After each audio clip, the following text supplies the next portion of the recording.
I think it definitely made the difference in the second half. Being able to go down and get the rest, get the bus drive off your feet, and just sit, in the hotel resting. I thought played a crucial part in the game because of their, they came out that second half and put 35 points on the board. Had we been really tired that fourth quarter, it could have gone either way. But because I felt like we were fresh, we just kept clicking like we did in the first half, and we're able to finish out the game. Yeah, I mean, we're going to definitely take the momentum from this game and carry it into the Birdville game. But they're going to bring a lot to the table. They're very skilled on offense. Their quarterback's a really good operator. They like to run the football, have a really good running back, but you can't forget about their two wideouts. They're very explosive. They like to play action and hit the big home run throws. So defensively, obviously we got to go in the game, stop the run, and then we got to protect against the deep ball and see if we can keep them from not making the big play on us. And then if we can do that and continue to be explosive on offense, we really like our chances of coming back to go football. Yeah, we learned a lot, from some of our early losses in the season. We're kind of on a roll right now. We're 4 in a row. I really think it's helped our confidence, and anytime you can go in games, especially playoffs, and play with confidence and come out with a win, it does everything for your team. So Miss Kelley gave me Coach Kelly's hat and shirt, so I knew they gave it to me Monday of the Sweetwater week, so last Monday, and I knew that I wanted to honor Coach in some way, and so I asked Miss Kelley if she would be okay if I wore the hat.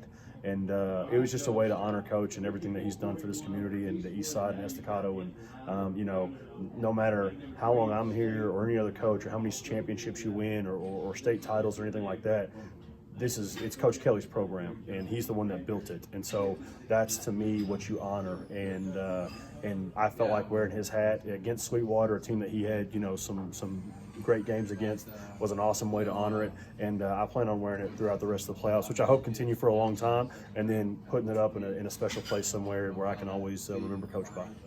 We got little tweaks and stuff we're trying to make to see if we can start faster, and we're going to have some more tweaks this week to see if we can get us going faster.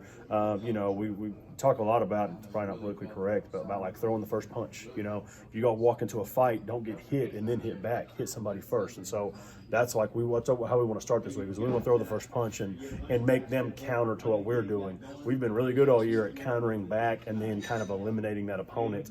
But how good could we be if we just hit first and we threw that first punch and then make somebody else counter to us? And so that's the plan. The good part is, if the plan doesn't work, we've been really, really good doing it the other way. So, I think our kids are confident in the way we're playing right now. They had a big-time running back last year who was a really, really good player that graduated. But the biggest change to me is, they had a really good sophomore class last year that are now all juniors. And their quarterback's back after, he was a sophomore, just like ours was, sophomore and junior. So we've personally seen how much kids can grow, and he's made those same growths in his own rights. What they did was they lost 4 games in a row to top 10 teams. And after the Iowa Park game, they changed and moved their best receiver to running back. And since then, it has really changed the dynamic of their offense. And they went from, scoring 22 points a game to now they're scoring 46 or 47 a game. And just having that kid in the backfield, and he's such a weapon. And they do a great job of motioning him to different spots, putting him at running back, motioning him to receiver, or receiver and motioning him to the backfield. I think he's averaging near 200 yards a game in all-purpose offense. And so that he's their guy, and that's going to be the guy we have to stop. But they have other weapons as well, kids that were sophomores last year that have grown up and are really good players. And, the same thing defensively. It's, I think they brought back 9 starters on their defense. And so they're kids that, again, a lot of sophomores that have a lot of experience now, and they're starting to play better. And I think it took them early in the season. They played really good competition. It took them a little time to get gelled. But since they've gelled, they have been really, really good. They're rocking and rolling right now. And so we can't go play a B game. If we go out and play a B game, we're going to lose the game. And so it's going to be a dogfight, and we know that, and we're prepared to play for 4 quarters. I don't know if it's personal as far as I can't judge for them. I think we're just treating it like another team to get ready for, to be honest with you. They're in the playoffs. We know how good they are.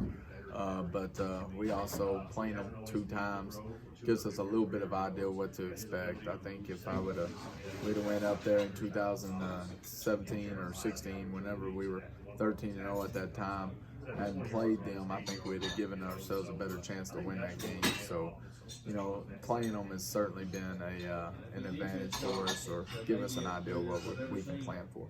You know, they got their corner is, if you want player personnel. The one corner is offered by Ohio State, the other one's offered by University of Texas. The defensive ends offered by Alabama, and the other defensive ends offered by University of Texas. The Mike linebackers offered by Rice and Tulsa, and I think they got a corner that's also been offered by Texas. So they got a lot of talent that they put on the field, but they still got to play. And some of our guys like John and Eli that I think are kind of the Edelmans and Wes Welkers is a perfect opportunity to prove that you can go play against these guys and get open against anybody. So, you know, looking forward to the opportunity. I think offensively, I think we can compete. I think defensively, we're going to have to keep on improving like we were. You know, I don't think we're as starstruck maybe with them, but, you know, I think we're getting closer.